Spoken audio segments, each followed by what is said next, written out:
Neste vídeo vamos analisar o Império Inca, como uma abordagem social da integração regional do ponto de vista de uma comunidade política. Então, para isso primeiro vamos estabelecer o que é uma comunidade. Uma comunidade pode ser formada por um grupo de pessoas que compartilham elementos em comum, como o idioma, costumes, a localização geográfica, valores, entre outras coisas. Mas isso não quer dizer que todo tipo de comunidade é uma comunidade política.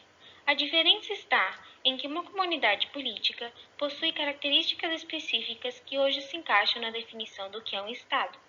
Uma comunidade política tem três características principais: o poder de coerção, o centro de decisão e a lealdade política. O poder de coerção é entendido como o uso do monopólio da força e, por meio deste instrumento, a comunidade pode proteger os seus membros de conflitos internos e de qualquer intervenção externa. O centro de decisão é a capacidade de administração que pode influenciar a repartição de bens que é necessário para o financiamento das atividades da comunidade. E a lealdade política serve para garantir a unidade e prevenir a separação dos membros. Por isso, uma comunidade política é uma unidade social quando a manutenção de suas fronteiras, da sua estrutura interna e da sua organização política é assegurada pelos seus próprios processos e não depende de outras unidades externas. Agora que já entendemos o que é uma comunidade política, vamos voltar no tempo e lembrar da história do poderoso Império Incaico. Você sabia que o Império Inca, na verdade, não se chamava assim? Essa definição surgiu depois por se caracterizar como a maior civilização de indígenas da América em extensão territorial e por ser extremamente organizado na sua administração social, econômica e política. O nome real era Tawantinsuyo e significa a união de quatro suyos, quatro regiões chamadas de Chinchaysuyo, Antissuyo, Coyasuyo e Conchisuyo, centrado na Cordilheira de los Andes, que incorporava o que hoje seria parte do Equador e do Peru, a Bolívia, noroeste da Argentina, norte do Chile e o sul da Colômbia. Este império durou cerca de um século, de 1438 até 1533, ainda que o histórico de civilizações andinas remontem a milhares de anos atrás. A consolidação do Estado Inca resultou de conquistas militares e da identificação compartilhada. A organização social política dos Incas era tão boa que conseguiam convencer os povos vizinhos a formarem parte do império de maneira pacífica em troca de ensinar-lhes a aplicar seu sistema nos seus próprios territórios. Nos conceitos de integração regional, poderíamos chamar esse processo de spillover. Para entender o conceito explicado anteriormente aplicado ao Império Inca, vamos ver como funcionava o seu poder de coerção. O centro de forças armadas ficava em Cusco, a capital do Império. O exército incaico era composto por jovens do povo que passavam por um processo rigoroso de provas físicas chamadas de Guaraticui. Todos tinham que alistar-se ao exército, mas somente alguns ficavam na profissão. O corpo militar tinha uma composição multiétnica e estava encarregado de defender a soberania das terras e reprimir as rebeliões. Um fato interessante foi que o exército inca chegou a comportar 200.000 soldados na época de Huayna Cápac, o 12º Inca. Agora veremos como funcionava o centro de decisão da comunidade política dos Incas. O Estado-nação Inca tinha um governo centralizado. Do ponto de vista de uma organização política, foi uma monarquia absolutista e teocrática. O Inca, que significava senhor e soberano, dava ordens que eram acatadas por todos os sacerdotes e governantes de cada região. Ele era o guardião de todos os bens de Estado e responsável por dividir as terras.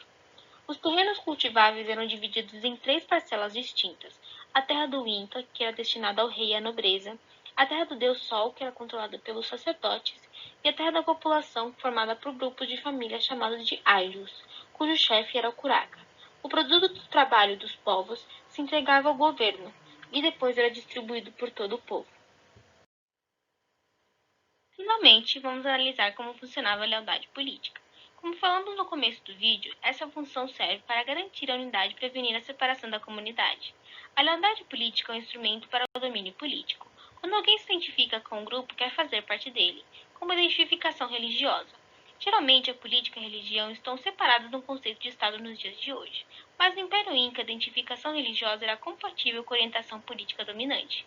A ligação das duas era tão forte que o Inca era considerado o descendente direto do deus Sol, chamado de Inti.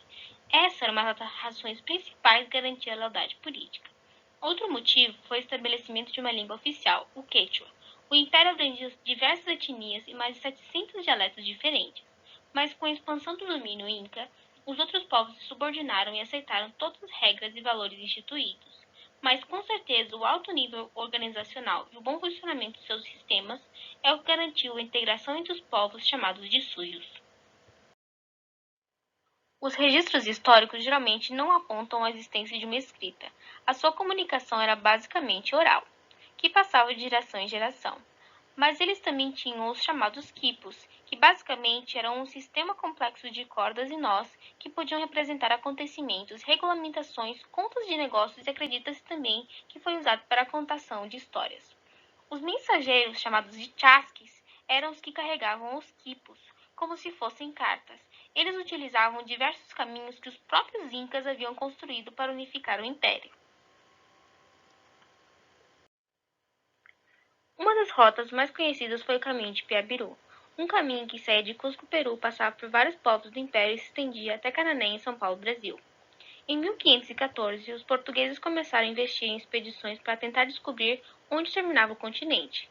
Quando ficaram sabendo deste caminho, diversas vezes tentaram atravessá-lo para chegar à cidade de Ouro, que era tanto mencionada pelo pó dos indígenas.